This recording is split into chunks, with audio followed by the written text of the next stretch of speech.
Welcome back for another OG Show Live. Mr. Randall, how you doing? What's up, everybody? Welcome back to The Reel Down.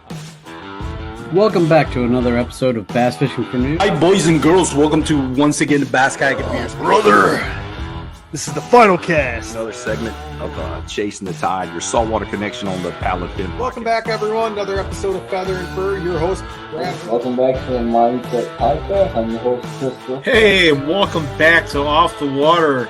Susie Q here with Adventures of Outdoor Woman podcast. Hey guys, welcome to the Rusty Hook Kayak Fishing Podcast. We're brought to you by Pelican, built tough for all situations. Go to pelican.com. Eastport Marina on the beautiful shores of Dale Hollow Lake. For all your lodging, kayaking, go to eastport.info. Yak Gadget for all your fine kayak fishing accessory needs.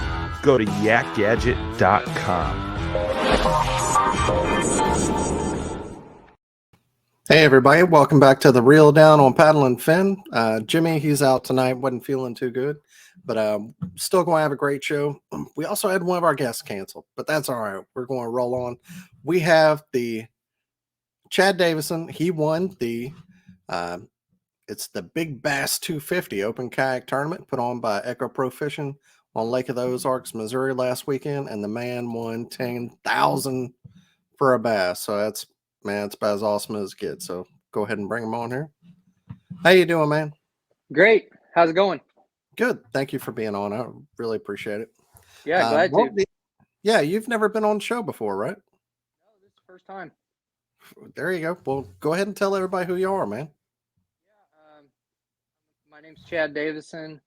I live in Columbia, Missouri. I've got a wife and daughter, and I guess kind of my deal is I've been fishing bass boat tournaments for about 25 years and did mostly bass clubs and fished some other little bit higher level circuits in the region, and just kind of got interested in kayak fishing, and about 2 years ago I started fishing out of a kayak, and so I kind of been adjusting to that, and it's been going pretty good. I've had some good success here in the region, and yeah, it was kind of, my year was capped off with that big win at the Big Bass 250. Heck yeah. So I came from a bass boat too. Are you ever going back? Do you still have your bass boat? No, I sold it like right away. I actually kind of just like, I didn't even really know what I was getting into. I just jumped right in.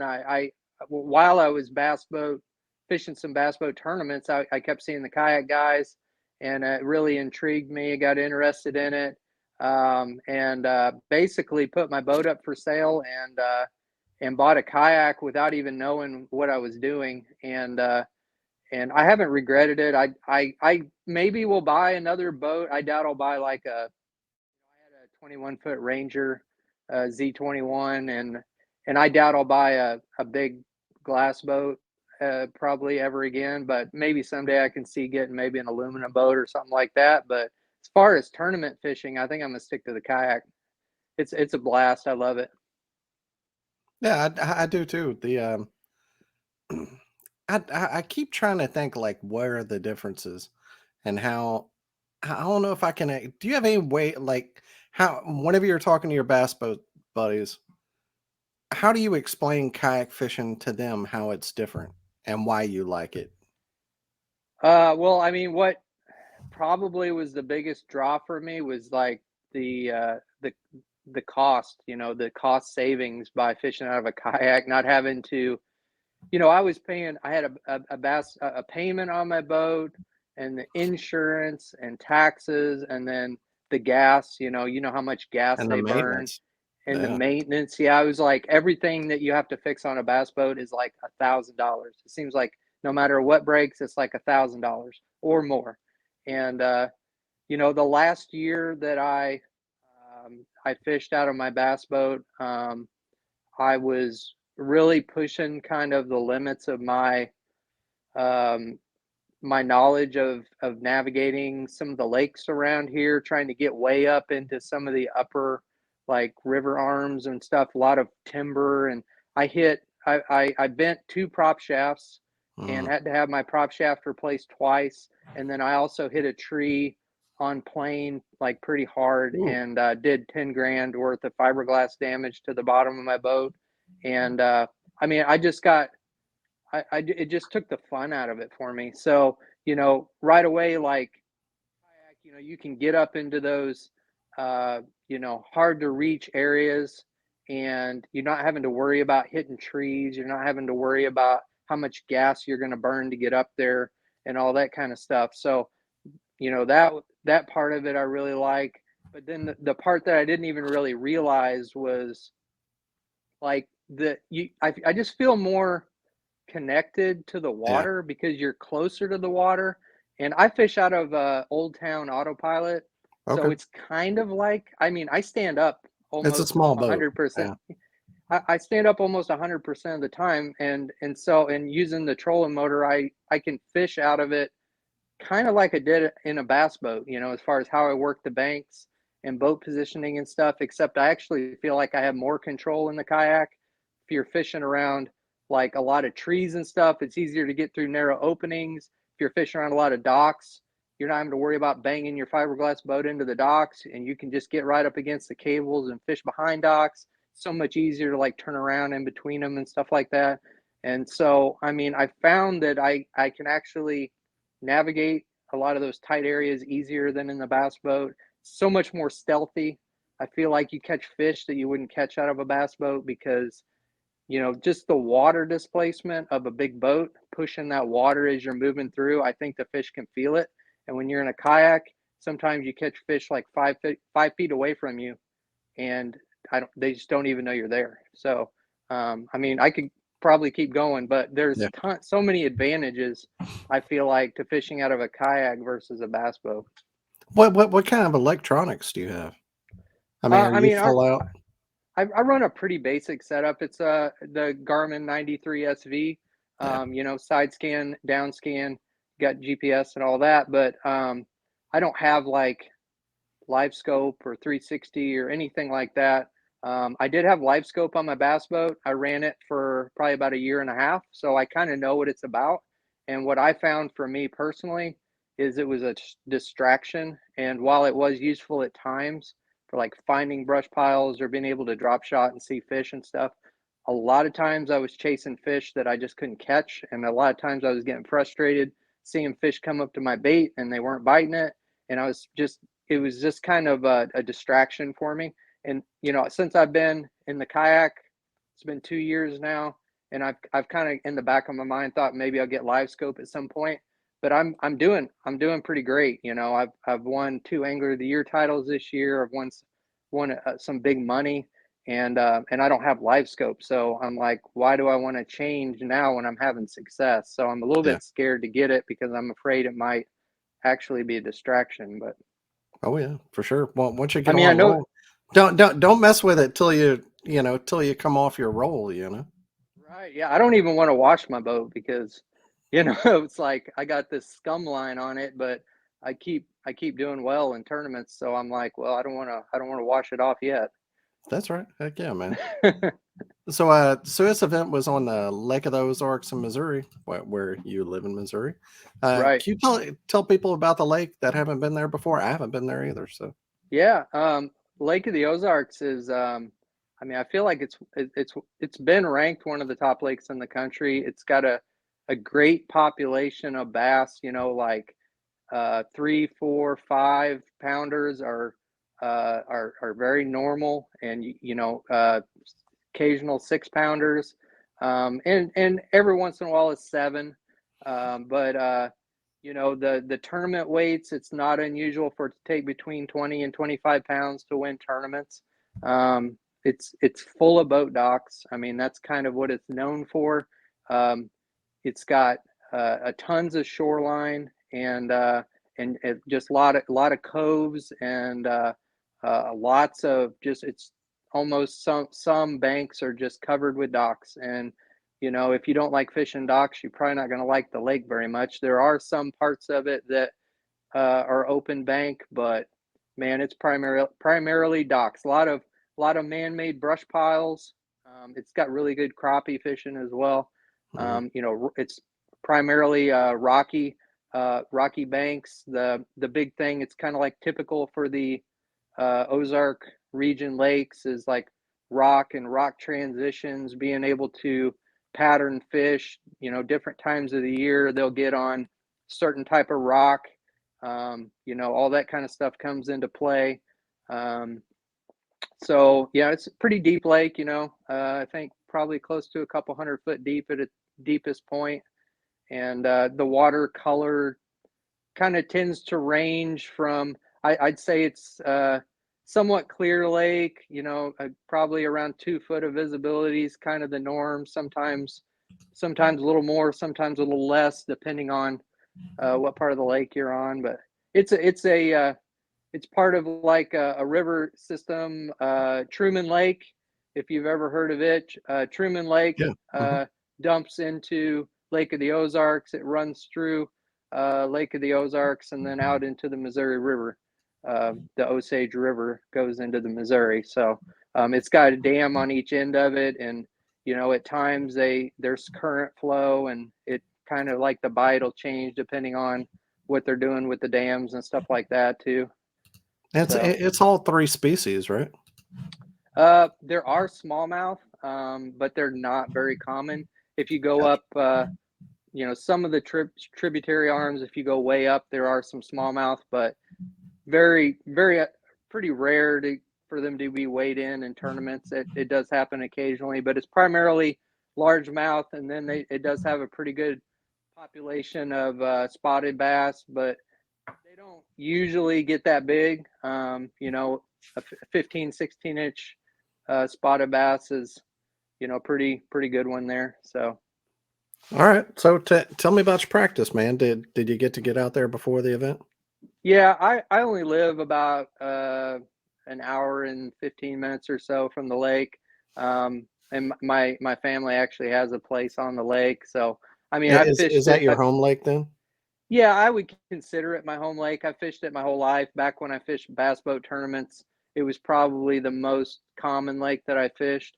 And, the kayaks don't fish it quite as much. They do in the spring and the fall. But the other thing I didn't mention about Lake of the Ozarks is it's a huge party lake. It's got big boats. And in the summertime, basically from Memorial Day to Labor Day, it's super rough, a lot of boat traffic, pretty dangerous for kayakers. So, in the kayak, it's kind of a early spring, late fall kind of deal when we do that. But I did get down on the Sunday before the tournament for a day and did a little pre-fishing and just went to some areas that I'm familiar with and just kind of checked around to see. A big thing this time of the year is there's like big gizzard shad.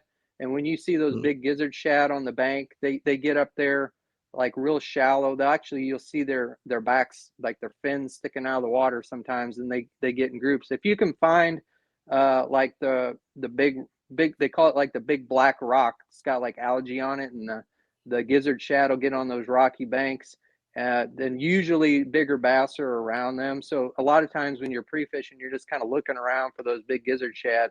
But I did find, I'd see them on some banks when I was pre-fishing, and actually would see some bass around them too. So I kind of knew that I liked what I was seeing in that area. And then I did pre-fish the day before the tournament, but I didn't even pre-fish the area that I was really planning on fishing. I just fished some areas that were nearby, and actually I had about a 2-mile run in my kayak to get to where I was planning on fishing. So I just kind of fished water that was like on the way to where I knew that I was going to fish the tournament, so that I had like a kind of a backup plan, maybe some spots that I would want to hit on the way back to the ramp or something like that.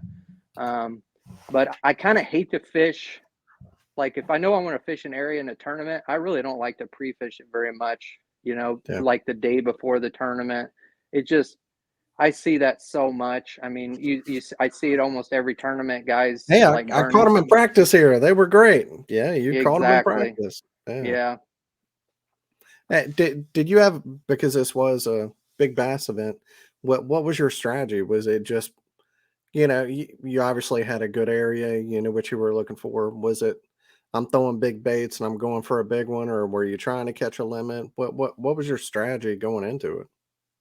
Well, and part of the deal was we had the day before the tournament, it was like 70 to 80 degrees. I was wearing flip flops and shorts. We had this huge front roll through Friday night. The temperature dropped. It was in the low 40s the morning of the tournament. Wind was blowing 30 miles an hour plus. And it was actually so bad that I was a little concerned I wasn't going to be able to make the run that I needed to get to the area I wanted to fish. I ended up not having a problem. We did have 3 guys in the tournament capsize their kayaks, but it was got pretty rough, pretty cold. I didn't know what it was going to do to the bite. It turns out that the temperature was actually still dropping when the tournament started. That front was still kind of moving through, and I feel like I actually caught the big fish on my 3rd cast of the morning. So I rolled up to that spot and started winging my buzzbait. Buzzbait's been a big fish bait for me all year this year, and started throwing the buzzbait in 3rd cast. Hooked up on that one. It was 20.5 inches, and got it in the boat. And I didn't really feel like at the time that was going to be the big bass winning fish. I kind of doubted that it would hold up, and I didn't even really get I never had that feeling like this was going to be the big fish of the event. We had almost 100 people in the tournament, and Lake of the Ozarks definitely puts out bigger fish than that. So, but as it turns out, once that temperature drop kind of ended and the front passed and the wind was really whipping, I think the bite really slowed down, and it was really hard for a lot of guys to fish because of the wind. So I think maybe just a combination of factors. There was several 20s and 20 and a quarters caught during the event, and I heard of some lost that were probably bigger, but it ended up holding up. So obviously I was excited. I hope nobody said that where they come up to you. Oh man, I had one bigger than that come off. Get out of here. You didn't get it in the boat. I hate whenever people do that, Yeah, I mean, it happens, but one of the guys, Tyler Coakley, I don't know if you've heard of him. He's got a big YouTube channel, Chum Boys, I think is the name of it. But he throws big swim baits a lot, and he told me about a big one that he had hit his swim bait right at the boat, and he had it on, and then he just couldn't get it in. And man, it's a heartbreaker, but it happens. So I'm not super disappointed about it. Well, there you go, folks. If you're watching us, that's what a $10,000 fish looks like. How much did you win? Because you got 2nd place in the tournament too. Here, I'll go over that. But there you go. Dorman had 88 and a half. You had 85 and 3/4, and John Denton had 83 and 1/4. So yeah, I mean, you got 2 checks, the big bass, and how much was for 2nd place? Yeah, 2nd place paid $2,500. 1st place was $5,000. 2nd was $2,500. So good money on the overall, biggest 5 as well. And for a 250 so, buy-in. Yeah. So I won 12.5, and then they gave away Eco Fishing Shop put on the tournament. They're a kayak dealer there, and they're actually like a big online kayak dealer. I think they're based out of Arkansas, but they have a big shop there in Camdenton, and they gave away 4 kayaks. They gave away a ton of other big giveaways, Power Pole Micros, Motor Guide XI3. We all got Dakota lithium batteries they had an hourly big bass giveaway, or the biggest bass for each hour. Got a Dakota lithium battery, so I got that. They gave away I got the 18 amp hour. It was kind of they had bigger ones too, and for the guys that got the hourly big bass, everybody got a bag, and inside of it showed what battery. It was just kind of a random deal for the, but all the 8 guys who had the hourly big bass all got a battery. And so that was pretty cool. I got a $250 pair of Smith sunglasses, and Wow. they gave away, like I said, 4 kayaks. One of the kayaks had a Torpedo on it. They all had black packs. They gave away a Malone kayak trailer. It was an Wow. awesome event. They had a barbecue dinner, and I think they're really trying to build something big. They call it the Big Bass 250 because they were going to cap it at 250. Obviously, they didn't get there this year, but Well, they had it was the 96. Yeah. first year they did it, so I think it'll just continue to grow. It's hard in the late fall too. I mean, sometimes, by this time of year, you have so many people already in a tree stand or whatever else. But to have 96 for a first year, yeah, and this time of the year, that's an accomplishment for sure. Yep. Yeah, I hope they look at that as a positive, because I think they do. I think they were pretty Yeah. happy with it. Cool. So go ahead and tell me about your day, man. This Yeah. big money day. Yeah. So Is this the most money? This most money you've ever won in a tournament, huh? bass boat or otherwise? I mean, Yeah, heck kayak, yeah. bass boat, everything. Yeah. I mean, this is the most I've ever won. I've won some, a couple $1,000s, and Yeah. this year, I mean, I've won. I had several wins and high finishes, and actually won. I'm a little ashamed to say how much I won this year, but Come on, say it. won over 31,000 fishing out of a kayak. So that's way Hell yeah. more than I ever won in a bass boat. Well, I mean, But then you have to be, I don't know, top. You're easily going to be top 5 of, well, maybe not easily, but probably top 5 of kayak earners this year. That's yeah, I mean, it so. Hey, doesn't. whenever old KBN, if any of y'all are listening to this, you better have Chad on your rankings this year to at least top 10, top 5. I mean, double AOY. Yeah, man, hell of a year. Good job. Yeah, I'm hoping for that, but yeah, I appreciate it, man. It's been incredible. I had these goals, but you never expect to like make all your goals to Yeah. win AOI and Moyak, AOI and All American Series, and win the Big Bass 250, biggest bass, $10,000. To keep hitting all these big goals is just amazing. So if I hit the top 25 on the KBN rankings, that would be just Oh, that would be it. they're crazy if they don't. At least you know, Jeff lives not too far from you, so I'm sure he'll get you on there. He's got that algorithm, and I don't know. A lot of my events were like less than 100, and I know it's weighted based on how many are in the event. So, but I did fish. I fished a couple Bassmaster events. I had top 5 at Grand Lake and Bassmaster, and so I think I got a shot, but we'll see what happens. There you go. Cool. So tell me about that day, man. Yeah, so I caught the big one right off the bat, so I was feeling really good. I didn't know at the time it was going to be the biggest, but I knew it was a solid start.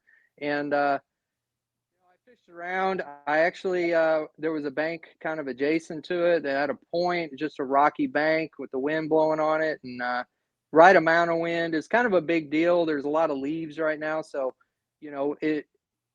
certain banks that you just can't fish like the top water because they'd be covered with leaves, and so everything was working out to where the bank was open, there wasn't leaves, it was the right amount of wind, and I had 2 fish roll on my buzz bait, and didn't get hooked up, but it told me there was fish there. I could tell one of them at least was a good one, and so I was confident there was biting fish in the area, but I worked around and went back to that point where I caught the big one, and had another one on, and got it all the way up to the net, and it was kind of I was just one of them things that happens. My bait got hung up in the net, and the bass was outside the net, and it flopped and came off. So it was probably a 16 or 17 incher, and lost it. So I lost that one at the net, and I just kind of shook it off and just kept fishing. But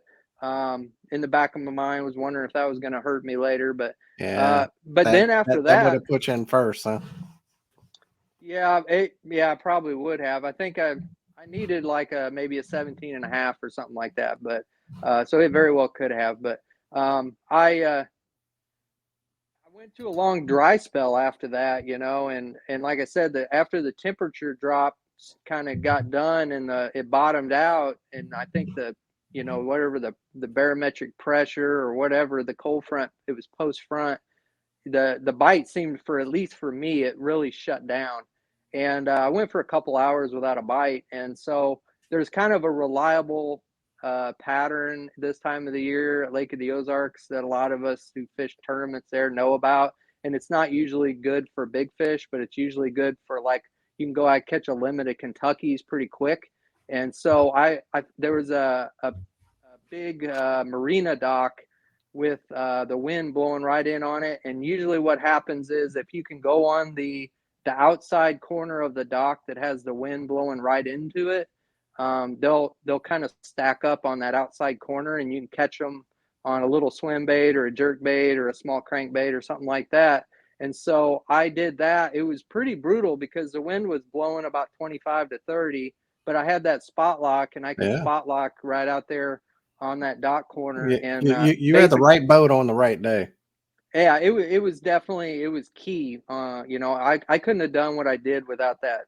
I'm absolutely in love with the autopilot, but I was doing these, basically like a rainbow cast and trying to play the wind to get my jerk bait around the dock corner, and I caught four 13 to 14 inchers within about, I don't know, probably 20 or 30 minutes, and I would have done it quicker if the wind, I kept blowing my bait into the dock and everything else. I was getting hung, but it was really almost too much wind for it. But I did get my limit doing that. And I looked at the leaderboard after I submitted those fish, and it actually had me in the lead. I think I was at like around 75 inches or something at that point. I think it was probably around maybe 9 or 10 in the morning. So, at that point, I felt like, well, now I can just kind of go upgrade. It always kind of settles you down and everything when you get the limit. At least you know that you need to cull those fish, but you filled out your 5, and so that's kind of what my goal was there. And then I kind of went back and just started covering stuff in the area, and there was actually like an afternoon bite that I got on. The sun finally came out, and the wind, it laid off a little bit, and I switched buzz baits, which was kind of key. I don't know if you I've actually got my baits. Oh yeah, dude, I was waiting. I want to know about both of them. What buzz baits you're throwing? Skirt? No, wait. No skirt? No skirt. Okay.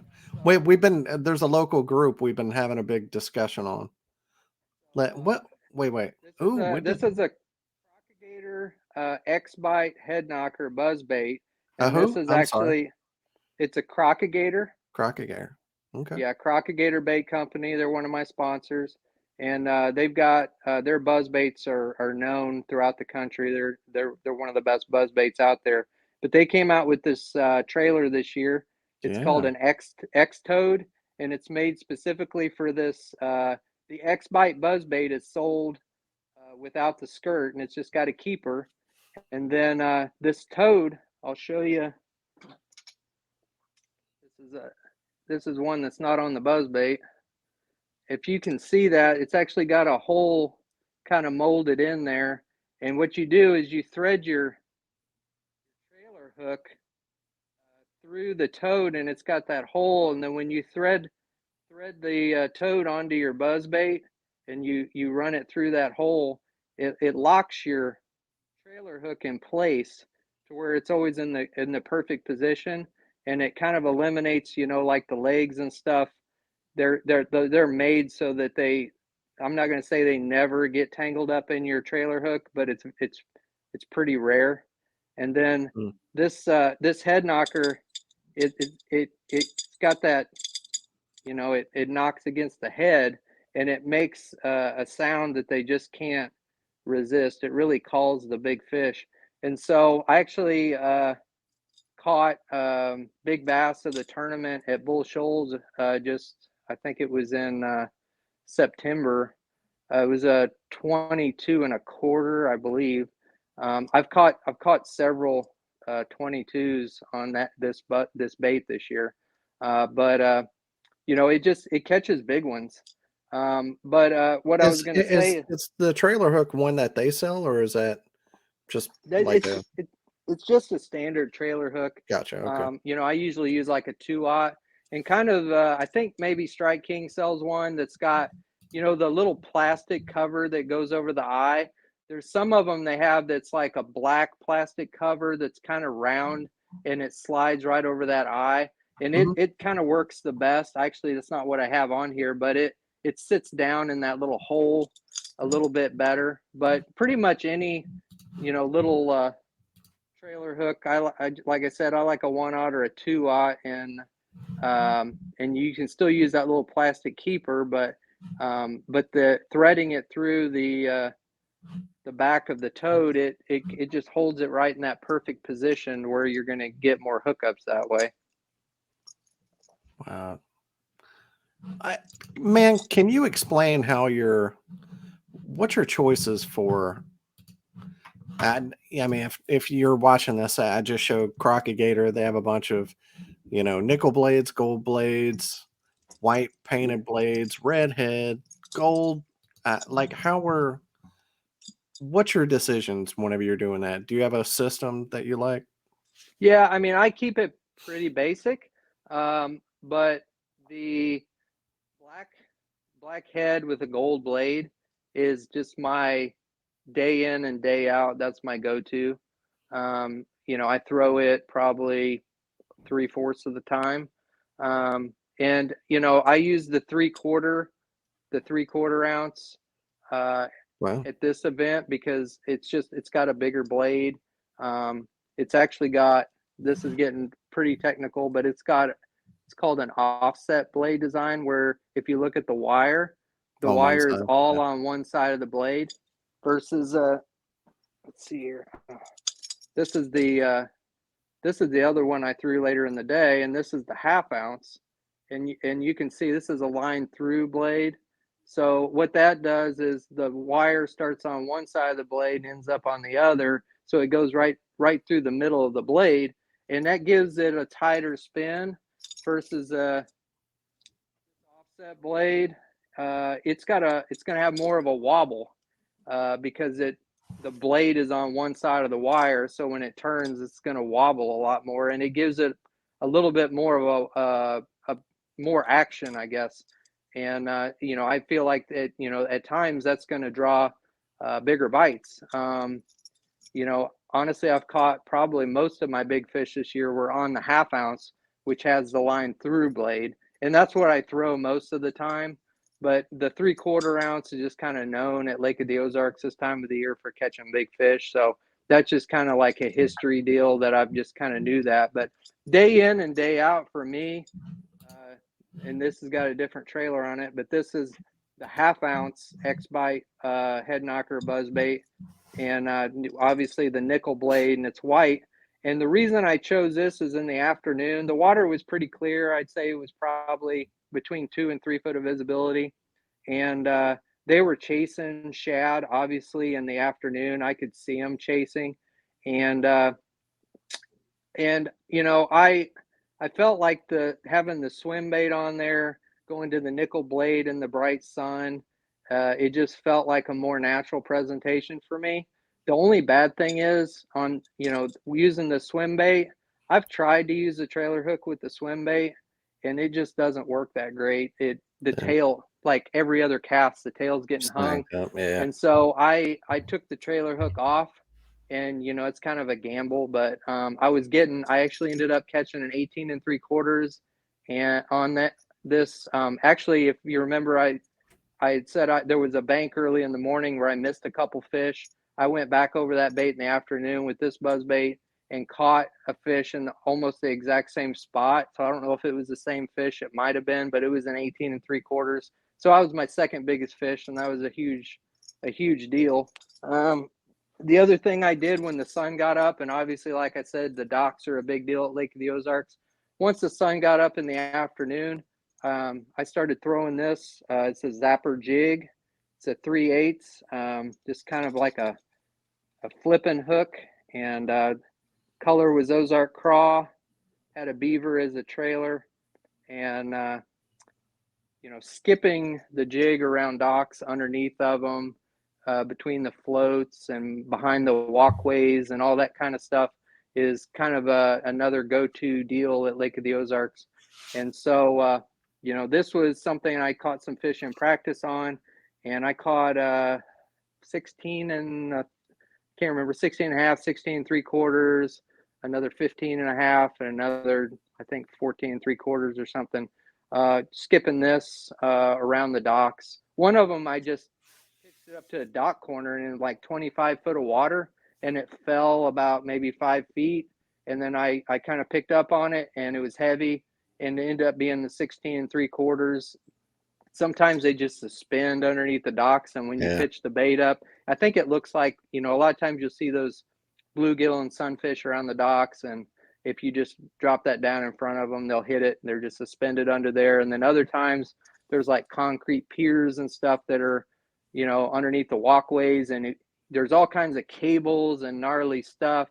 So a lot of times you're trying to skip the bait underneath there, so that you can get it back to those targets and be able to still get your fish out.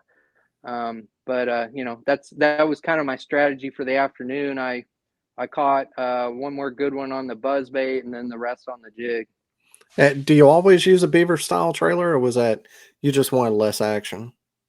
Yeah, I kind of played around with different trailers. In practice, I actually caught them using a Zoom speed craw on there as well. But that beaver on there, actually, it skips unbelievably well. And so that's part of the reason, is just because it skips so well. And I was just kind of experimenting, and like there on the day before the tournament when I was practicing, I caught one that was 19 and a half on that exact jig. Just happened to, that's kind of what I do in practice. You just pick different baits and try them for a while and pick up a different one. And and for me, it's not so much sometimes about, trying to find the areas, is just trying to get confidence in a bait that, you feel like they're going to bite a certain bait. And so I can fish a different area and just kind of experiment with different baits and not have to worry about fishing, burning fish in the area that I want to fish in the tournament. But so that was just kind of how that worked. But a beaver is definitely one of my top baits. Depending on situation, sometimes we'll use a heavier jig, and I like that spicy beaver because it's got more action. Sometimes I'll throw Crocagator makes a 3/4 ounce. They call it a reaction jig, and you can put that spicy beaver on there, and sometimes that's great for pitching up to those dock corners and deep water, and it falls so fast, and they'll just hit it out on a reaction. Or if you're fishing bluffs or bluff ends and stuff like that, that works good. So it kind of depends. But in this case, every fish I caught in this tournament was like 5 foot of water or less. Even the one that was on that deep dock corner was still probably only about 5 foot deep, I'm guessing. So they were high up in the water column and shallow on the bank. And so I was still in the lighter jig. But on the buzzbait, I've never thrown a head knocker. Is there a time whenever you want to knock the head, or do you 100% knock the head, or do you go back and forth?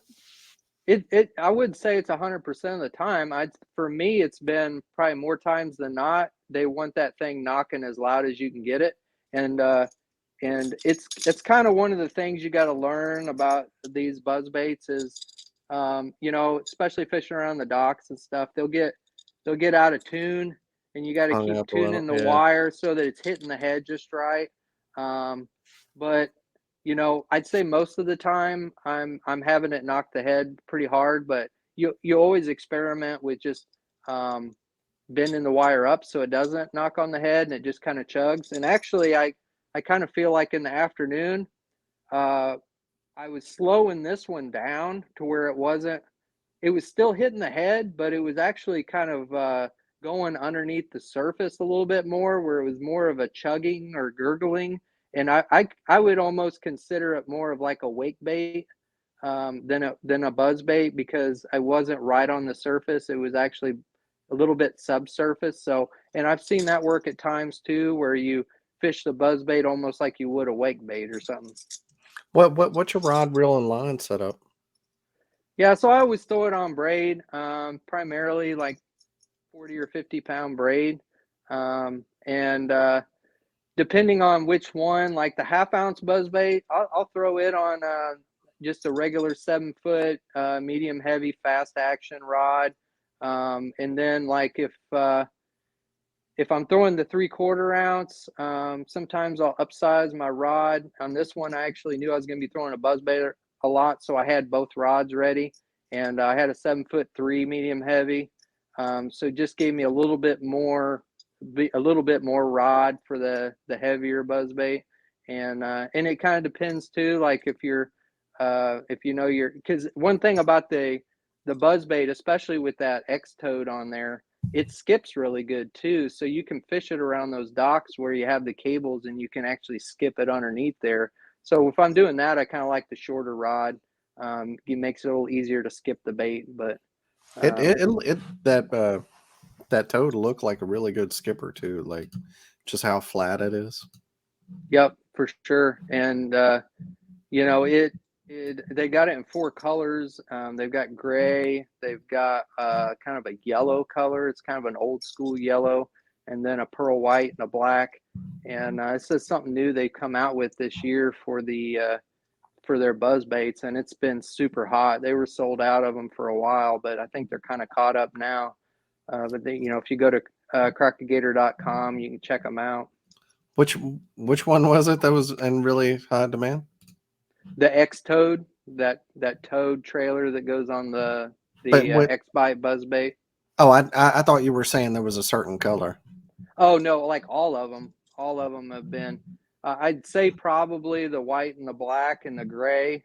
The yellow doesn't seem like it's been as popular, but I've seen some guys catching them on that one too. So, yeah, all of them were just super hard to get. Yeah, my frog, whenever on Chickamauga, whenever I went, a couple of weeks ago, it was a yellow belly. I mean, I love a yellow. It's especially in the fall.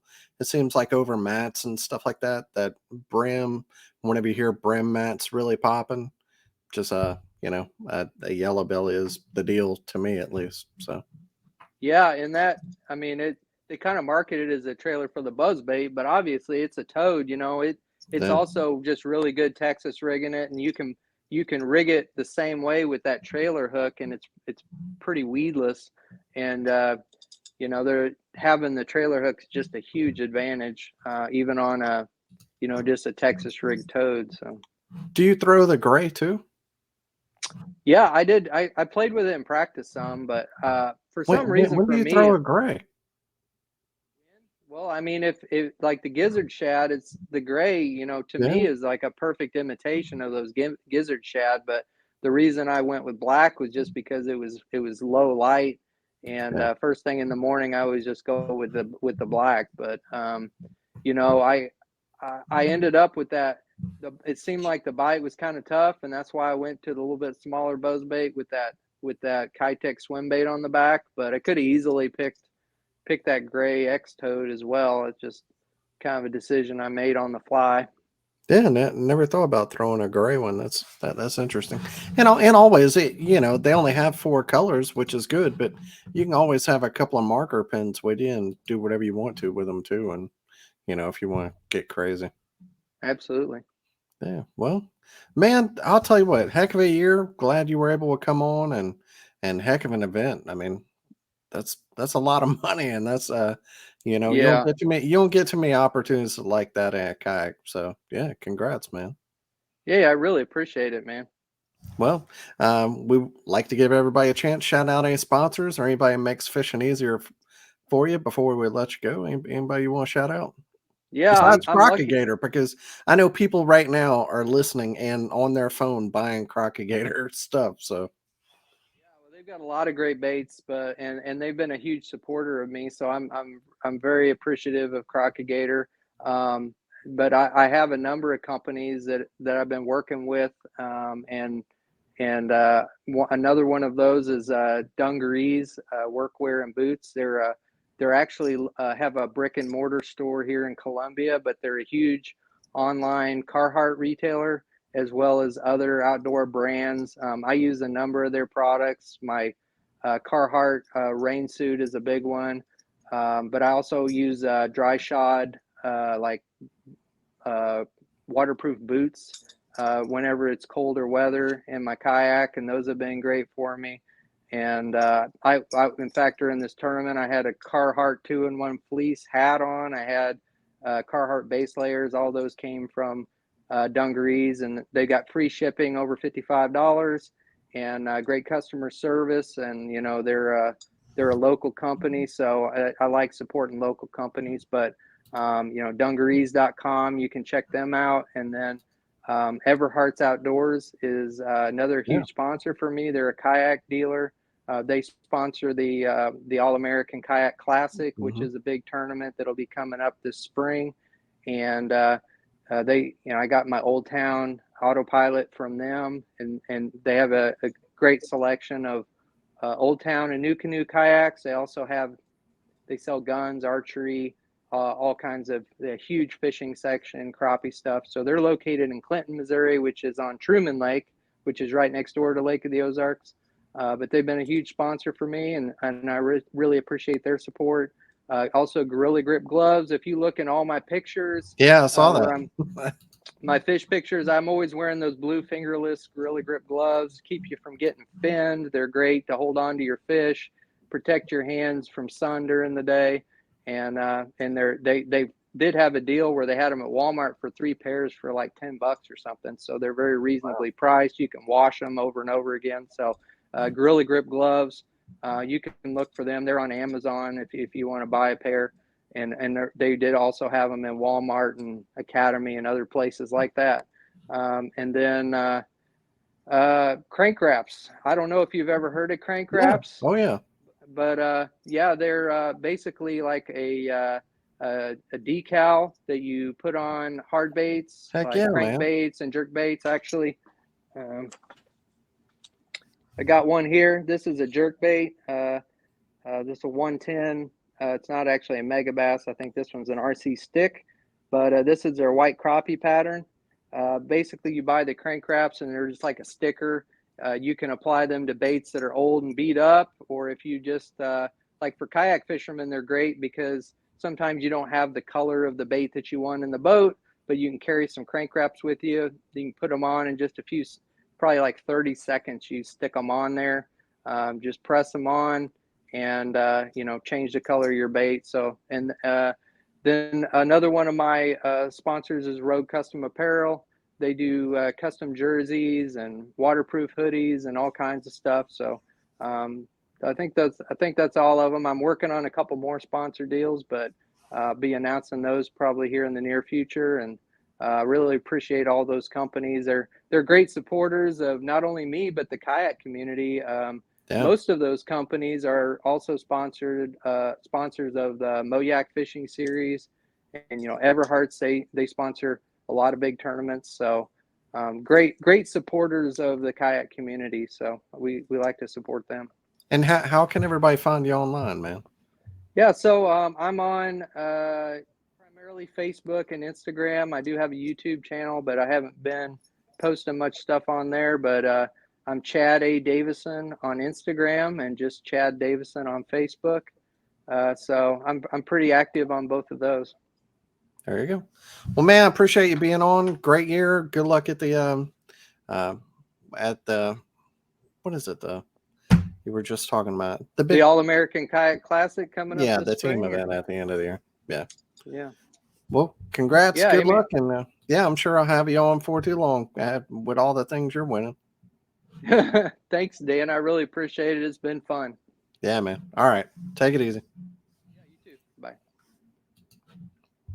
All right. Got a couple other, actually just one other tournament to talk about here. There weren't too many this weekend. It was The Foothills Kayak Anglers, they were on Lake Norman and Mountain Island Lake in Hickory, North Carolina. 32 anglers, 3 fish limit. First place was Logan Talbert with 53 1/4. Ped Vang with 50 1/4, and David Golding with 49 1/4. So, obviously pretty tough conditions. But that was it. Appreciate y'all listening. As always, thanks for watching, and we'll see you again next week. If you're out on the water, it's getting to be that time of year. Water's starting to cool off. Just please, bring a splash bag, put in your kayak. Don't take it out with a change of clothes, whatever else you need in case you get in a bad situation. Just be safe. You want to get home to your loved ones, and so you can fish next year. All right. Y'all be good. See you next week. Thanks for tuning in to another killer episode here on Paddle and Fin. Be sure to drop a 5-star rating, a thumbs up, or smash that subscribe button on any platform you're listening in on. Be sure to check us out on Waypoint TV, waypointtv.com. Make sure you sign up for the Fantasy Kayak Fishing League at paddleandfin.com/fantasy. You could support this show through Patreon, patreon.com/paddleandfin. Don't forget to check out the website, paddleandfin.com. Catch us on YouTube. If you got a question, comment, or want to see a future guest on the show, be sure to email us at paddleandfin@gmail.com. Shout out to our show supporters, Yak Gadget. You can check out all the fine kayak accessories at yakgadget.com. Pelican Professional. For all your cases, coolers, and lighting needs, go to pelican.com. Rocktown Adventures, your Midwest premier paddle sports destination. Go to rocktownadventures.com. Eastport Marina, the beautiful destination on Dale Hollow Lake. If you're looking for lodging, kayaks, kayak accessories, or anything fishing related on the beautiful Dale Hollow Lake, go to eastport.info. And Jigmasters Jigs. When in doubt, get the jig out. Go to jigmasters.com and fill your tackle boxes today.